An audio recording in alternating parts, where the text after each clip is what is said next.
अस्सलाम वालेकुम एंड बखैर रागले दिस इज इस्माइल ब्लॉगर और आज की वीडियो में हम क्रिप्टो से रिलेटेड कुछ न्यूज़ को कवर करने की कोशिश करेंगे। लेकिन आपको बताता चलूँ कि इस वीडियो के पीछे जो है फुल क्रेडिट जाता है इल्म आलम मुकद्दस भाई को। उनसे इंस्पायर होकर मैं इस किस्म की न्यूज़ शेयर करने जा रहा हूँ। और अगर आप लोग का फीडबैक अच्छा आया और आप लोगों ने इसको लाइक किया तो हम रेगुलर बेसिस पे इस किस्म की वीडियोस बनाएंगे। So the first news is कि पाकिस्तान के अंदर आईएमएफ ने क्रिप्टो के ऊपर टैक्स लाने का मुतालबा किया है, जो कि आने वाले बजट में हो सकता है। पीछे आप स्क्रीनशॉट भी देख सकते हैं, जो कि मैंने मुकद्दस भाई के चैनल से ही उठाया हुआ है। और अगर ये होता है, तो इसके कुछ पॉजिटिव एंड नेगेटिव इम्पैक्ट्स जो कि हम लोग के माइंड में हो, मैं आपके साथ शेयर करना चाहूँगा। नेगेटिव ये है कि लोग ये समझेंगे कि पाकिस्तान के अंदर बाहर से डॉलर्स आ रहे हैं और उस पे एक कट लग जाएगी और लोग पाकिस्तान डॉलर्स लाना छोड़ देंगे, जो कि बिल्कुल सही है। लेकिन वहाँ पे एक दूसरी चीज़ जो कि बहुत इंपॉर्टेंट है और हौसला अफ़ज़ा है, वो मैं डिस्कस करना चाहूँगा एंड दैट इज़ कि टैक्स उस चीज़ पर लगता है जहाँ पर चीज़ें रेगुलाइज़ हो जाती है। सो रेगुलेटरी की तरफ से जब ये लीगल हो जाएगा, उस पे टैक्स लगेगा, तो हम पाकिस्तान के अंदर आज़ादाना क्रिप्टो करेंसी से रिलेटेड डील्स कर सकेंगे। So this is very important. अब किन चीज़ों पे टैक्स लगेगा, किस तरीके से टैक्स लगेगा, ये चीज़ें अभी डिस्कस नहीं हुई। और दूसरी इंपॉर्टेंट बात ये है कि this is just a news.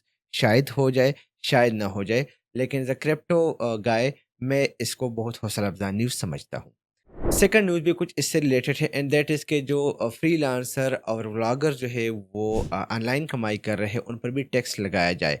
अब अगेन मैं वही कहूँगा कि किसी भी मुल्क के अंदर फॉरेन रेमिटेंसेस का एक बहुत बड़ा रोल होता है। एंड अगर ये फॉरेन रेमिटेंसेस रुक जाते हैं तो इससे क्या होता है कि आपकी इकॉनमी डाउन जाती है। इस वक्त पाकिस्तान के अंदर ऑनलाइन फील्ड में लोग आ रहे हैं और अगर ये चीज़ आती है तो इससे वही नेगेटिव न्यूज़ है कि लोग जो है पाकिस्तान के अंदर पैसा लाना बंद कर देंगे, जो कि एक हौसला अफ़ज़ा इक़दाम नहीं है। सो अगर इस तरह होता है तो नेगेटिव इम्पैक्ट ज़्यादा है। वैसे तो ये न्यूज़ बहुत अच्छी है, लेकिन अगर इसके साथ-साथ हमारी गवर्नमेंट जो है वो कुछ इस किस्म के इक़दामात उठा ले कि जो इस कम्युनिटी को सपोर्ट कर सके, तो मुझे लगता है कि फिर इतना फ़र्क नहीं पड़ता। या फिर दुबई की बात करें तो दुबई जो है वो ज़ीरो टैक्स कंट्री है, या इवन अगर वहाँ पे हम टैक्सेस की बात करें तो वहाँ पे फैसिलिटीज़ भी बहुत ज़्यादा अवेलेबल ही। तो ये 2 न्यूज़ जो है पाकिस्तान से रिलेटेड है। अब मैं आपको स्क्रीन की तरफ लेके जाता हूँ, कुछ न्यूज़ है जो कि आपके साथ शेयर करना चाहूँगा। And the first one is के मास्टर कार्ड ने जो है क्रिप्टो क्रेडेंशियल्स के साथ जो है यूज़र को एलो कर दिया है कि वो यूज़र नेम पर पेमेंट जो है वो ट्रांसफ़र कर सकते हैं। तो ये एक बहुत बड़ी न्यूज़ है। और इसी के साथ एक दूसरी न्यूज़ जो है वो है वीज़ा से रिलेटेड। जिनोसिस पे जो है उसने अ, वीज़ा के साथ पार्टनरशिप कर दी है और इससे क्या लगता है कि स्मार्ट या जो क्रिप्टो करेंसी है उसके बीच और जो लोकल करेंसी है उनके दरमियान ये इल्हाक जो है या जो कॉम्बो है, ये हमारे लिए एक नया दरवाज़ा ओपन कर लेगा, नए डोर्स ओपन कर लेगा, नई अपॉर्च्युनिटीज़ को लेके आएगा।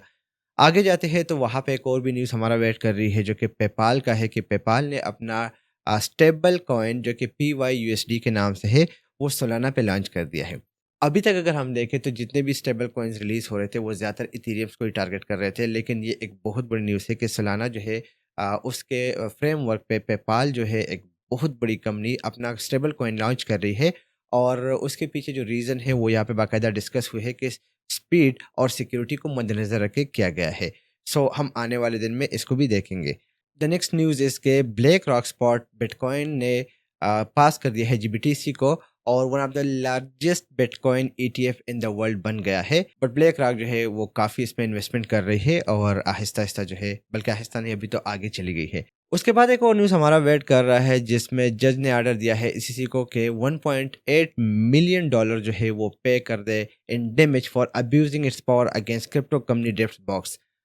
अगर हम इस न्यूज़ को देखें तो एक बहुत ही हौसला अफ़ज़ा न्यूज़ है और ये शो कर रहा है कि आहिस्ता-आहिस्ता जो है वो हालात बदल रहे हैं। और ये जितने भी इंटरनेशनल ट्रांज़ैक्शंस की हम बात करें या अगर हम ओवरऑल इकोसिस्टम की बात करें तो दुनिया आ रही है क्रिप्टो करेंसी की तरफ, जहाँ पे एक ही कॉइन होगा, एक ही वे ऑफ़ ट्रांज़ैक्शन होगा और सिक्योरिटी के साथ होगा। सो या this is a very good news और बहुत सारी कंपनी जो है उसमें ऑलरेडी इन हो रही है। हम देख रहे हैं कि बैंक्स जो है वो बिटकॉइन में इन्वेस्टमेंट कर रहे हैं। They are bringing new payment solution और ये सारी चीज़ें आने वाले 5-10 सालों के अंदर शायद अ, ये शायद नहीं बल्कि जिस तरह तेज़ी के साथ अगर हम यूएस गवर्नमेंट को देखें, इलेक्शन में देखें, जिस तरह ट्रम्प जो है वो स्टांस दे रहा है अबाउट स्टेटमेंट दे रहा है अबाउट द क्रिप्टो करेंसीज के वो इसको लीगलाइज करने वाला है। लीगल तो ऑलरेडी वहाँ पे है, लेकिन जो 50 मिलियन यूज़र है उनको एक राइट देगा।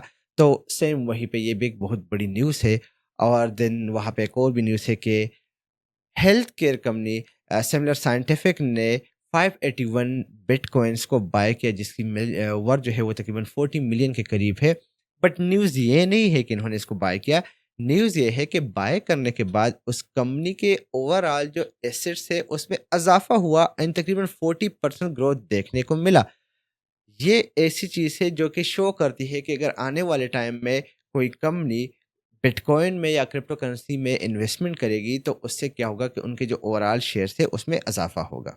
और लास्ट में वही है कि अगर आप इस किस्म की वीडियो से खुद को मुस्तफ़ीद रखना चाहते हैं, क्रिप्टो में इन्वेस्टमेंट करना चाहते हैं, तो हमारा टेलीग्राम ग्रुप आप लोगों ने ज्वाइन करना है, जिसका लिंक डिस्क्रिप्शन में दिया गया है। वीडियो अगर आपको अच्छी लगी है तो मस्ट कमेंट करना है, ताकि हम ऐसी ही न्यूज़ आपके लिए रेगुलर बेसिस पे बल्कि डेली बेसिस पे लेके आए। इसी के साथ वाइंड अप करते हैं इसी वीडियो को। नई वीडियो के साथ फिर मुलाकात होती है। ख्याल रखिएगा, दुआओं में याद रखिएगा। अल्लाह हाफ़िज़।